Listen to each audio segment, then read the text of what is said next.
guys, it's Stasia. Welcome back to my channel.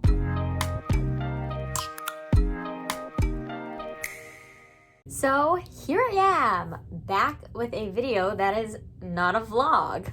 But if you caught any of my vlogs, you know that this past month I participated in Bookoplathon with Becca and the Books. I ended up reading 12 books this month. That is so good for me. Like that, great. I did so good. But anyway, so this will be my wrap up of all the books that I read. All right, so my first book I read was That Summer by Sarah Dessen, and this was for the pick of a small book, so under 300 pages. I couldn't really get into this one as much. I'm not sure because I used to love Sarah Dessen, so I'm not sure if it's just this one or what. But I do have a lot of her books, and I was thinking about doing like all of her books chronologically, maybe in December, maybe next year, not sure. I ended up giving this one a 3-star. This is about this girl, and her name is Haven, and it's basically just a summer in where a lot of things don't go necessarily how she wants it to. And so she's kind of just dealing with all of that. There's just a lot of things with herself, her family, her sister, you know. So yeah, that was this one. The next book that I read, I actually do not own, and that was because when I was reading That Summer, I decided that I wanted to read another book because my friend was reading it and it was under 300 pages. So I got it from the library, and it was I'm Thinking of Ending Things by Ian Reid. I mainly read this because the movie was coming out on Netflix, which I didn't really understand the movie, so I didn't really enjoy that one as much. But this is basically about a couple. Throughout the whole book, she's thinking about breaking up with him, but they're on their way to meet his parents at the farm and have like a dinner and stuff. So things kind of get weird, but yeah, I really enjoyed the book. I gave the book 4 stars. The ending was a little bit predictable for me, but I also read a lot of thrillers, or maybe I just have a dark mind. Not sure. But that one was a little predictable for me, and some parts were a little slow, but I gave that one 4 stars. My next read was for the role of a dark cover, and for that I read Death in the Family. This was so good. I gave this one 5 stars, and her next book, which is after this because this is kind of like a series thing, it's coming out in December, and I'm so excited. But Death in the Family is about a detective, and her name is Shayna Merchant. She gets called to go to this island where one of the people who were on the island had disappeared, and they're suspecting that it was a murder. So basically, it's stormy, it's on an island, family drama. It was so good. Read it. The next book I read was for the prompt of a middle grade, and for that I read A Series of Unfortunate Events, The Bad Beginning. I almost have all the books. I haven't read them back to back yet. Maybe I'll do like a read of all of them. But I mean, obviously this is a super quick read, super big font, and a very short book. But yeah, so this is like basically the only middle grade I own. I don't really own a lot of middle grade, but I gave this 4 stars only because the predictability, it was just too much for me. Like, I knew exactly what was going to happen. So that kind of made it boring. But I did watch the Netflix show as well as the movie. But the Netflix show did such a good job in displaying everything that I already knew what was going to happen. So it wasn't as interesting for me. I'm not sure if the later books will get more interesting, but we'll need to see whenever I get to those. The next book I read was for a chance card, and that was Touch. This book I gave 3 stars, 3.5, going in between those two. But this is about a girl, and her name is Sloan. She is a trend forecaster, so she works with companies to try to help them be successful by knowing what will be popular or like what will appeal to people within the next few years. So she's helping out this company, and basically it explores sex and how people will eventually crave that later, although they're like stuck in their head and stuck in their phones now. She believes that physical touch will later become really important. But then there's another person in the book who kind of goes against her beliefs on that. So there's also a little bit of that in there too. Next, for autumn cover, like autumnal colors on the cover, I read The Girl with All the Gifts by M.R. Carey. This one I gave 3.5 stars. It's a really long book. It's a sort of dystopian world where I think they're zombies. They call them something else. I forget. I think they call them like hungries or something. I'm not really sure. I can't find it. But basically, it's about this girl named Melanie. So Melanie lives in this facility, and like the children get like tested on and everything because the outside world has basically gone to crap and there's just zombies everywhere. And I'm calling them zombies. That's not what they call them, but I don't remember what they call them. So basically, there's like an attack on the facility, and Melanie escapes with her teacher, which is named Mrs. Justinu, and then like one of the guards that also were there and would like take them everywhere. And it's basically just them trying to survive with all the zombies out there. And I found a lot of it boring, but I'm not a dystopian person, so yeah. The next book I finished was All the Bright Places, and I actually started this in August and then finished it in September.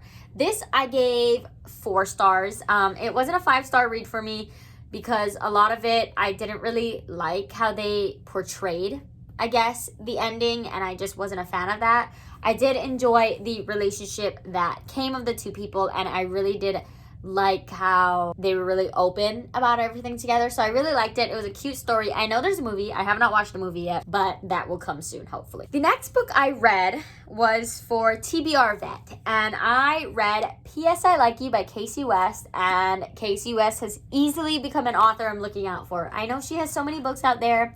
I added all of her books on my Amazon wish list. Like, I need more of her. This was a 5-star read for me, and it was so cute. So this is about a girl named Lily, and while she is in chemistry one day, she starts a song on like the desk, and then when she comes back the next day, she realizes that the person who sits there in a different class continued the song, and it's not like a popular band, so like she's like, oh my gosh, like this person totally knows this band and all of this stuff. So they basically become pen pals within like their chemistry class, and it's so cute how everything is resolved, and there's just like some teen drama in there. She finds out who it is, and she like doesn't want to say anything, but it's a whole thing.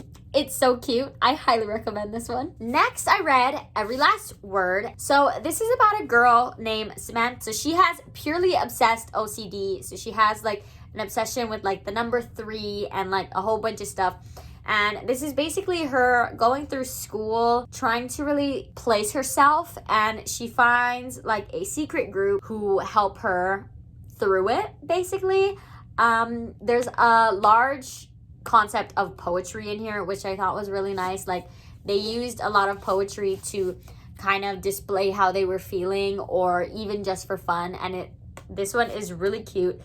The ending, it really shocked me when a lot of things were revealed, and I mean, I can't speak on the rep here because I'm not OCD. I'm not sure how good the rep is, but I was definitely feeling for her sometimes, and I was just like, I could not imagine, but I recommend this one. I gave this one 4.5 stars only because I cannot give a book a 5-star if it's about a mental illness that I cannot relate to. So I don't know how good the rep is. I can't give it 5 stars. Next, I read Anna and the French Kiss, and this was for a book set on a different continent than me, obviously, set in Paris. I'm in the US. But this was really cute too. This was a 5-star read for me. This is about a girl named Anna, and her father is an author. So I guess in order to keep up images and stuff, he sends Anna away to Paris to go to like a special school where like, I guess, other famous people's children go. And so this is basically about Anna and her life trying to get through this last year of high school in Paris when all of her friends are back in her hometown. There's a romance in here, and it's just like a slow burn type of thing, and I was just like, get together. But this one was really cute. It really made me want to go to Paris and like explore everything. I'm not sure how accurate this is. I've never been to Paris, so I don't know if like the places they went are real places, but if they are, I definitely want to visit. Next, I finally took the plunge and read The Seven Husbands of Evelyn Hugo by Taylor Jenkins Reid, and this was for Set in the Past. So I'm sure you guys know what this is about. This is a very popular book here on BookTube. I read this for the mini-a-thon and then the late night book club. So those two book clubs, this was like the pick of the month. This is basically about an actress whose name is Evelyn Hugo. She asks this reporter, Monique, to basically write a story on her life. So it has 7 different parts for all of her 7 husbands and exploring her real true love. So this one was so cute. I think Evelyn Hugo is an amazing character, and honestly, I want to reread it again. The next book I read was You Should See Me in a Crown by Leah Johnson. This was for the prompt of a standalone. This one was really cute. I gave it 4 stars because the beginning, like maybe half, was really slow to me, and I wasn't as invested in it as I usually am with contemporaries. And I'm not sure if it's because I've been reading so much contemporaries before this that I was kind of getting burnt out on them. Not sure. But this one was really cute. It's about this girl named Liz, and she needs to enter the contest to become the prom queen. I believe it's prom. She needs to become the prom queen to get a scholarship for her to go to her dream college. But this other girl comes into the school as a new girl, and yeah, so she kind of gets caught up in that friendship situation. Yes, I recommend this one too. This one was really cute. The ending, I mean, it was kind of too happy, but contemporaries, you love them. Okay, so the last book I read, and this was also a chance card for my book-oplathon, and that was Everything I Never Told You by Celeste Ng. This book took me almost a week to read, and look at how small it is. It's less than 300 pages, and I took almost a week to read it. Not because it's bad, but because the chapters are so long, and there's something about long chapters that makes me not want to read a book. So with this one, I literally just didn't want to read it, but let me tell you, it is so good. Like, it is so heartbreakingly good. Oh my gosh. So basically, there is a girl, and her name is Lydia. Lydia is the daughter of a Chinese man and an American woman, and this is set in the 1970s. So if you know anything about the 1970s, that's kind of like not a thing, you know, with like the interracial. So Lydia is dead at the beginning. It's not a spoiler. But once they find out that she's dead, it basically goes back into the past, and it goes into sort of 2 different timelines. The timeline of where Lydia is still alive with her parents, and then the timeline of her parents like first meeting and everything. So this is about like the Chinese American family and like those dynamics, about the other children, because she did have siblings. It showed everything leading up to this death, and then like how everything kind of resolved afterwards. And it's not a happy ending story. It's not a story where you feel necessarily satisfied at the end, but it's complete at the end. And this one, it was just so good. It really takes you into the mindset of, 1, being an interracial person in a place where that's not known, and 2, the dynamics of families and how parents really do have an impact on their child.